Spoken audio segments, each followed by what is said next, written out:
Good morning students, Shri Agrasen PG college की online क्लासों में आपका हार्दिक स्वागत है। और मैं Ashok Kumar Jangid, professor in chemistry. और हम पिछले क्लास में जो चर्चा कर चुके थे, स्टडी कर चुके थे, वो हमारा स्टडी था आयनन विभव के आधार पर क्रोमियम के IP सेकेंड और कॉपर के IP सेकेंड का मान अधिक होता है अपेक्षाकृत क्यों। हमने यहाँ तक अध्ययन किया था, उसके बाद बहुत सारा गैप आ गया है। आज हम दोबारा पढ़ने वाले हैं IP के कारण अभिक्रियाशीलता पर क्या प्रभाव पड़ता है। ध्यान देना, आयनिक पोटेंशियल जब बढ़ता है तो अभिक्रियाशीलता यहाँ पर घटेगी। क्यों, ऐसा क्यों होता है? जब आयनन विभव के मान बढ़ते हैं तो अभिक्रियाशीलता घटने का एक मुख्य कारण है आयनन विभव होती है ऊर्जा। जब एनर्जी दी जाती है ज़्यादा तो ही इलेक्ट्रॉन निकलेंगे। जब ज़्यादा एनर्जी दी जाएगी तो इलेक्ट्रॉन निकालना कठिन है, इसका मतलब। तो इलेक्ट्रॉन जब कठिनाई से निकलेंगे तो उसकी क्रियाशीलता घट रही है। जब इजीली इलेक्ट्रॉन निकल रहे हैं, इसका मतलब हो गया ऊर्जा हमें कम देनी पड़ रही है, इलेक्ट्रॉन आसानी निकल रहे हैं। इसका अर्थ है कि IP के मान घट रहे हैं। IP के मान कम कब होंगे? जब ऊर्जा कम देनी पड़ेगी, तो इलेक्ट्रॉन आसानी से निकल जाएगा। जो इलेक्ट्रॉन आसानी से निकल रहे हैं, ऊर्जा कम देनी पड़ रही है, दैट मीन्स रिएक्टिविटी बढ़ रही है। तो हम कह सकते हैं IP के मान बढ़ने पर अभिक्रियाशीलता घटती है। तो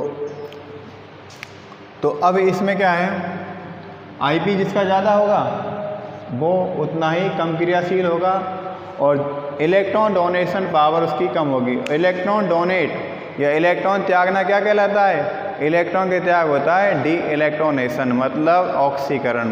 तो जिनके IP का मान ज़्यादा है उनकी ऑक्सीकरण प्रवृत्ति कम होगी, और जिनके IP का मान कम है उनकी ऑक्सीकरण प्रवृत्ति ज़्यादा होगी। तो हम लिख सकते हैं, क्वेश्चन है हमारे यहाँ पर, संक्रमण धातु ट्रांजिशन मेटल्स, संक्रमण धातु, क्षारीय धातु,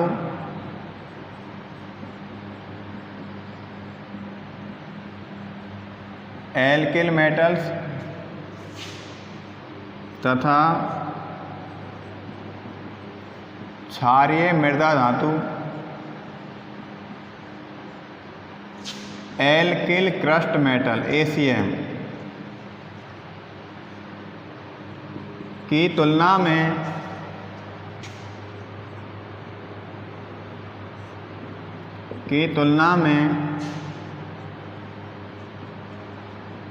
कम क्रियाशील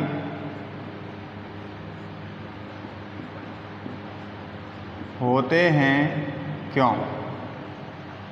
क्वेश्चन है भाई। ट्रांजिशन मेटल्स, संक्रमण धातु, क्षारीय धातु मतलब एल्किल मेटल और क्षारीय मृदा धातु एल्किल क्रस्ट मेटल की तुलना में कम क्रियाशील होते हैं क्यों? क्या कारण है? क्रियाशीलता कब बढ़ेगी? क्रियाशीलता बढ़ेगी जब IP के मान कम होंगे। और IP के मान कब कम होंगे? IP के मान जब कम होंगे जब इलेक्ट्रॉन निकालने के लिए ऊर्जा की कम आवश्यकता होगी। तो यहाँ पर आप देख सकते हैं कि क्षारीय जो धातु होते हैं वो आवर्त सारणी के पहले वर्ग में उपस्थित हैं। आवर्त सारणी के पहले वर्ग में क्षारीय धातु उपस्थित होने के कारण उनके लिए नाभिकीय आकर्षण बल बहुत कम होता है। और नाभिकीय आकर्षण बल बहुत कम होता है तो एटॉमिक रेडियस के मान भी कम होंगे। और एटॉमिक रेडियस के मान कम होने के साथ साथ ध्यान देना, उसके IP के मान कम हो जाएंगे। क्यों? क्योंकि इलेक्ट्रॉन निकालने के लिए ऊर्जा कम देनी पड़ेगी, ऊर्जा की ज़्यादा ज़रूरत नहीं पड़ेगी। तो इसका मुख्य कारण क्या है? IP। इसका मुख्य कारण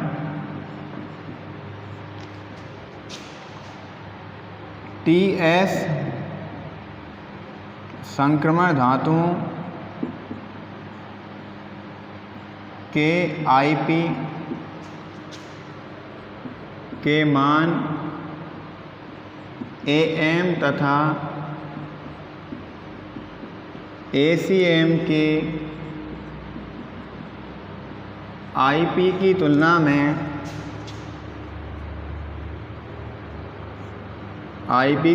में अधिक होते हैं, क्योंकि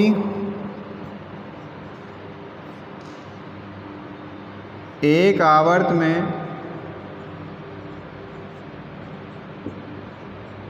L2R मतलब बाएं से दाएं जाने पर IP के मान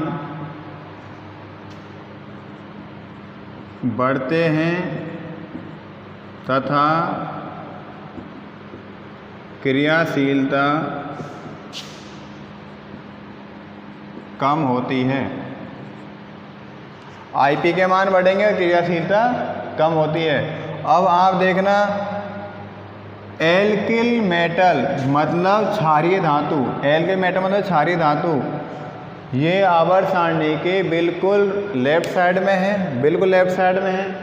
और ये हैं एस ब्लॉक का प्रथम वर्ग। कुल मिलाकर आवर्त सारणी के पहला वर्ग ही AM है। AM मतलब क्षारीय धातु। और सेकंड वर्ग कौन सा हो जाएगा? ACM, एल्किल क्रस्ट मेटल, आवर्त सारणी का सेकंड वर्ग। तो हम AM टू ACM जाएंगे तो भी लेफ्ट टू राइट जाना पड़ेगा। कुल मिलाकर क्षारीय धातु की तुलना में क्षारीय मृदा धातु का IP ज़्यादा होंगे, और क्षारीय धातु और क्षारीय मृदा धातु की तुलना में फिर ट्रांजिशन मेटल्स के IP के मान ज़्यादा होंगे। क्यों?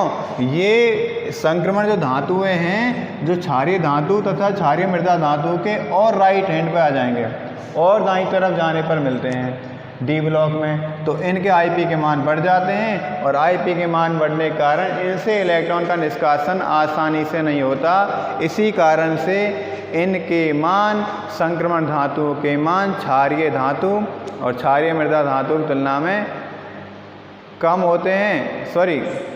IP के मान ज़्यादा होते हैं और क्रियाशीलता कम होती है। IP बढ़ेगा, क्रियाशीलता घटेगी। इस बात को हम नोटिस में रखें, ये बहुत इंपॉर्टेंट लाइन है। सारे क्वेश्चन जो इससे रिलेटेड होते हैं वो इसी के आधार पर करने होते हैं। इस आधार पर एक क्वेश्चन लिख देता हूँ मैं आपको, वो आपको घर पे करके देखना,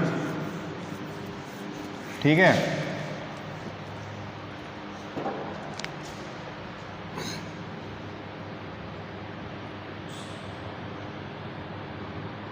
लिथियम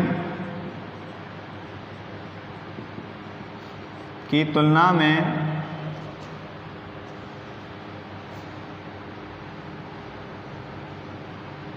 बेरिलियम की क्रियाशीलता कम होती है, क्यों? ये क्वेश्चन आपसे घर करना है। दूसरा क्वेश्चन लिख देता हूं मैं,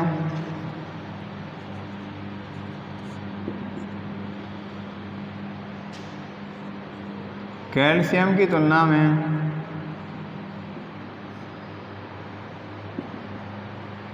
स्कैंडियम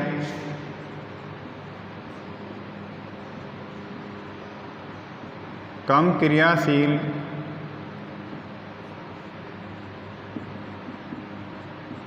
होता है, क्यों? आंसर एक ही है इसका कि कैल्शियम के IP के मान स्कैंडियम के IP की तुलना में कम है।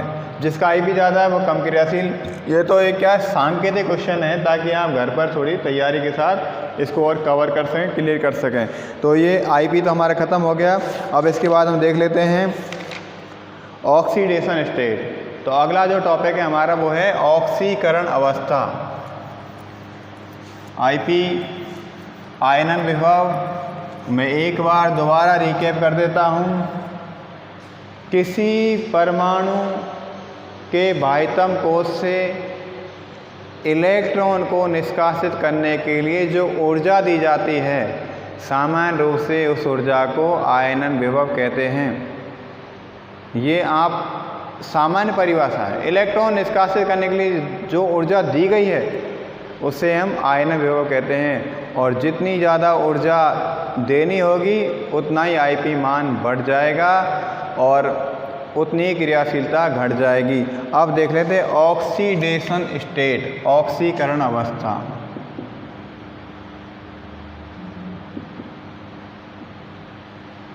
ऑक्सीकरण अवस्था।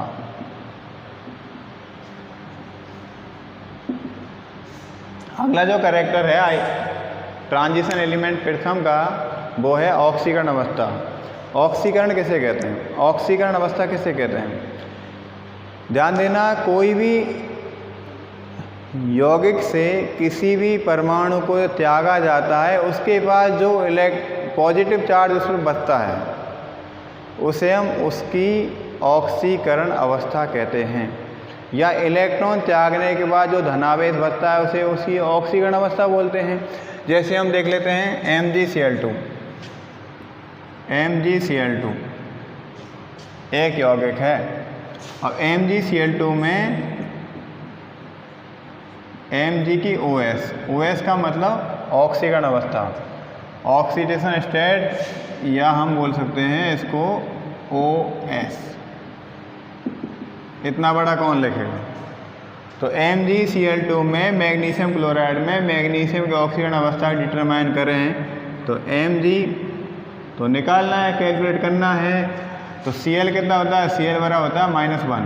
तो Cl की वैल्यू यहाँ रख देते हैं, Mg प्लस Cl होता है -1, कितने हैं? 2 Cl हैं तो बराबर 0।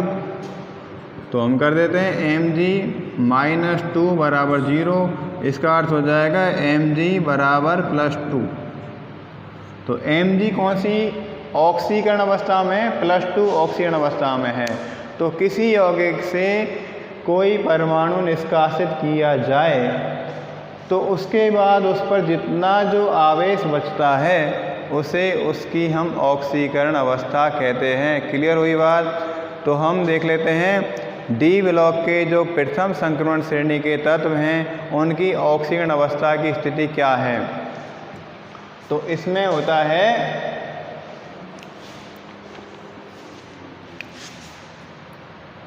पहला पॉइंट लिख देता हूँ, TSE फर्स्ट के सभी तत्व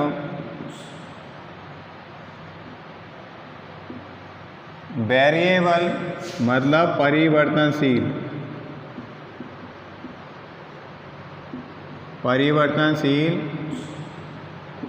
OS में बोल चुका हूँ पहले, OS दर्शाते हैं। वेरिएबल मतलब परिवर्तनशील OS दर्शाते हैं।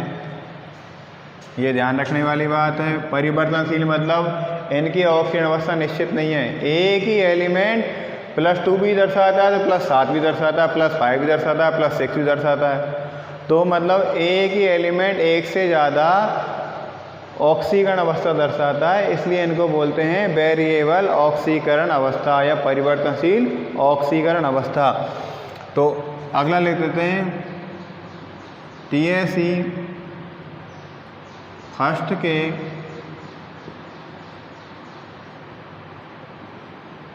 सभी तत्व +2 OS अनिवार्य दर्शाते हैं। इनकी +2 ऑक्सीकरण अवस्था अनिवार्य है। इसको तो प्रत्येक एलिमेंट दर्शाएगा। तीसरा जो पॉइंट लिख देता हूं मैं, स्कैंडियम की स्टेबल OS बराबर +3 होती है। स्कैंडियम कितनी होगी? +3। अगला जो पॉइंट लिख देता हूँ, oxygen state depend on unpair d electrons. किस पे डिपेंड करती है? अयुग्मित डी इलेक्ट्रॉन। इसका मतलब अनपेयर डी इलेक्ट्रॉन इंक्रीज होंगे तो ऑक्सीडेशन स्टेट भी इंक्रीज होगी, बढ़ेगी। जैसे जैसे अयुग्मित डी इलेक्ट्रॉन बढ़ते जाएंगे उसी क्रम में ऑक्सीकरण अवस्था का मान भी बढ़ता जाएगा। और हम देख लेते हैं डी इलेक्ट्रॉन एक में थे वो बढ़े तो ऑक्सीजन अवस्था के मान बढ़ गए। तो अब यहाँ पर इन तत्वों में सबसे ज़्यादा ऑक्सीजन अवस्था होती है मैग्नीज की +7 होती है, क्योंकि मैग्नीज तक जाते जाते ए युग में डी इलेक्ट्रॉन बढ़ते जाते हैं और एक मैग्नीज के साथ D7 होता है। मैग्नीज के साथ कितना होता है D5 होता है, सॉरी मैग्नीज का इलेक्ट्रॉन कॉन्फ़िगरेशन होता है D5। तो 5 तो D में और S में 2, कितने इलेक्ट्रॉन त्यागने पड़े 7। तो ये दर्शाता है 7 ऑक्सीकरण +7 ऑक्सीकरण अवस्था। तो हम देखें यहाँ पर इसके और कॉपर दर्शाता है +1 भी दर्शाता है और +2 ऑक्सीजन अवस्था भी कॉपर दर्शाता है, इस पर ध्यान रखना। और जिंक की स्थायी ऑक्सीजन अवस्था होती है, जिंक की +2 होती है। तो नंबर 5 Cu की OS बराबर होगी +1 एंड +2। 6 में लिख देते हैं जिंक की OS कितनी हो जाएगी +2, क्योंकि Zn होता है 30 और इसका इलेक्ट्रॉन विन्यास हो जाएगा 3d10 4s2 3d10। तो आउटर सेल से S के 2 इलेक्ट्रॉन जाएंगे तो क्या बचेगा 3d10 और 3d10 मोर स्टेबल कॉन्फ़िगरेशन है, तो 2 इलेक्ट्रॉन जाने पर जिंक हो जाएगा +2 अवस्था में। तो यहाँ पर हम ब्रीफली हमने देखा और सर्वाधिक नंबर 6 हो गया। नंबर 7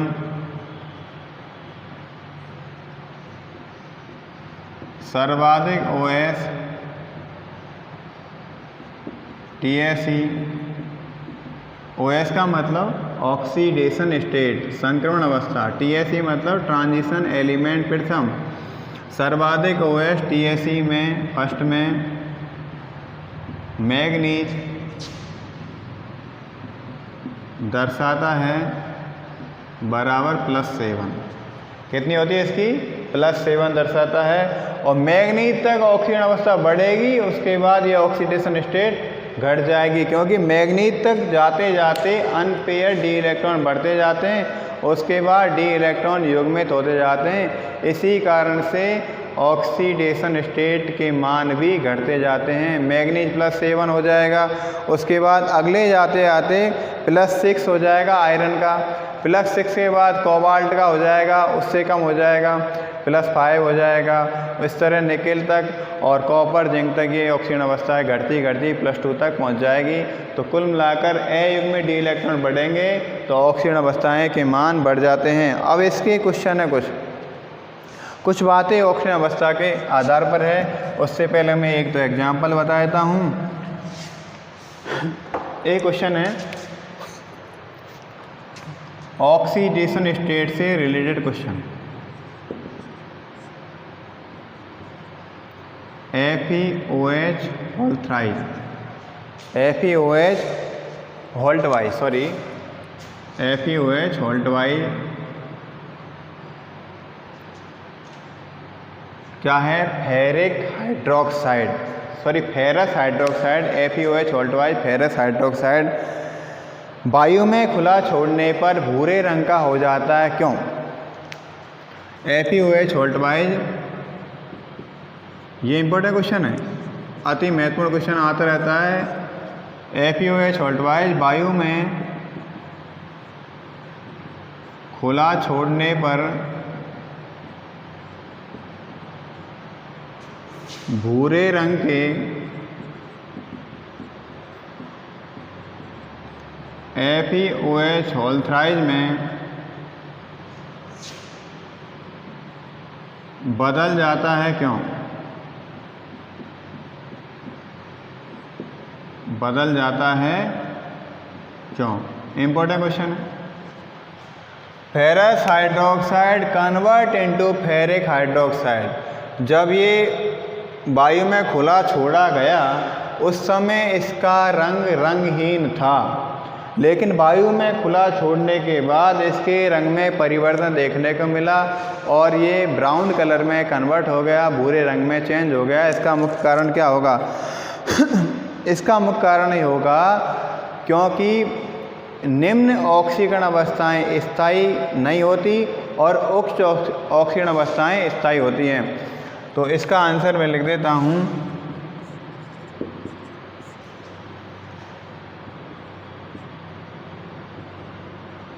निम्न OS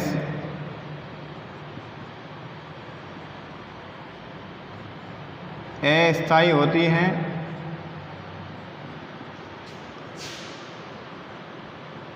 तथा उच्च OS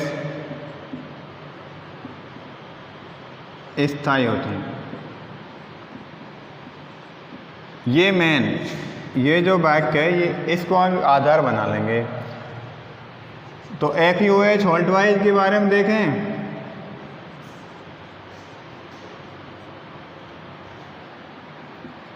FeOH होल्टवाइज के बारे में देखें तो इसमें देख लेते हैं हम Fe और OH का कितना हो जाएगा?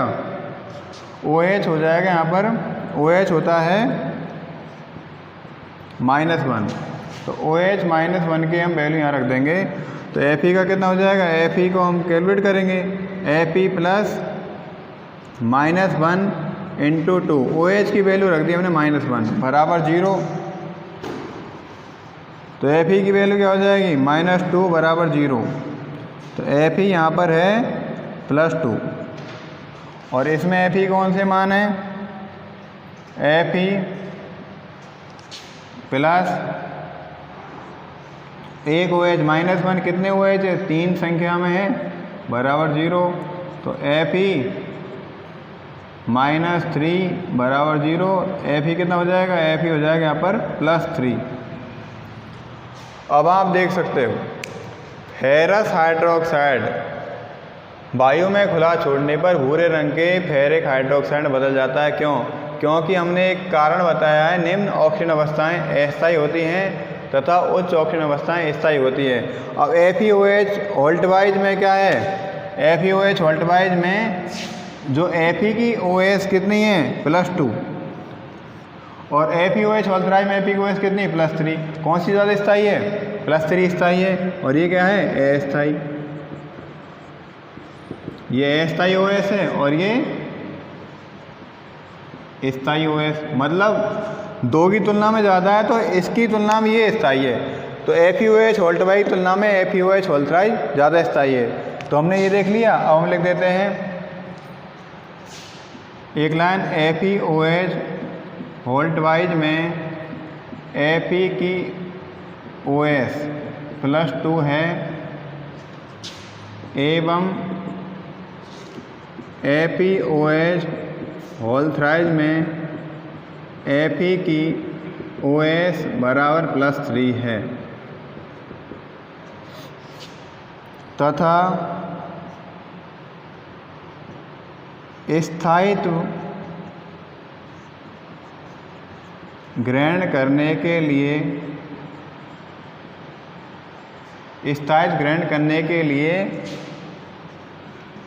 FeOH होल्टवाइज भूरे रंग के FeOH होल्टवाइज में बदल जाता है। कोई बात क्लियर भाई? क्या है? सिर्फ और सिर्फ परमानेंटी की बात है। अस्थायी कोई नहीं रहना चाहता, हर कोई व्यक्ति चाहता है कि हम परमानेंट नौकरी लगें। तो ये भी क्या है? अस्थायी है भाई। ये प्राइवेट पढ़ा रहा है और ये क्या है? परमानेंट। हर कोई परमानेंट होना चाहता है। तो ये हम क्वेश्चन इंपॉर्टेंट है। FeOH होल्टवाइज वायु में खुला छोड़ने पर भूरे रंग के FeOH होल्टवाइज में बदल जाता है। क्यों? आंसर है इसका, निम्न OS अस्थायी होती हैं तथा उच्च OS स्थायी होती हैं। OS बोले तो ऑक्सीडेशन स्टेट। हमने निकाला यहाँ पर Fe +2 है और यहाँ पे Fe +3 है। इसका हमने एक्सप्लेनेशन दे दिया, स्पष्टीकरण दे दिया। FeOH होल्टवाइज में Fe की OS +2 है एवं FeOH होल्टवाइज में Fe की OS +3 है तथा स्थायी ग्रहण करने के लिए FeOH वोल्टवाइज भूरे रंग के FeOH वोल्टवाइज में बदल जाता है।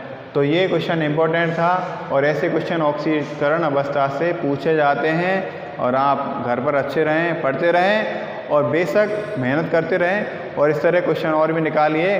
और आयनन विभव के आधार पर जो क्वेश्चन थे क्रियाशीलता, वो भी आप देखते रहें। और तब तक लिए all the best, thank you very much. मिलते हैं अगली क्लास में। कितने मिनट का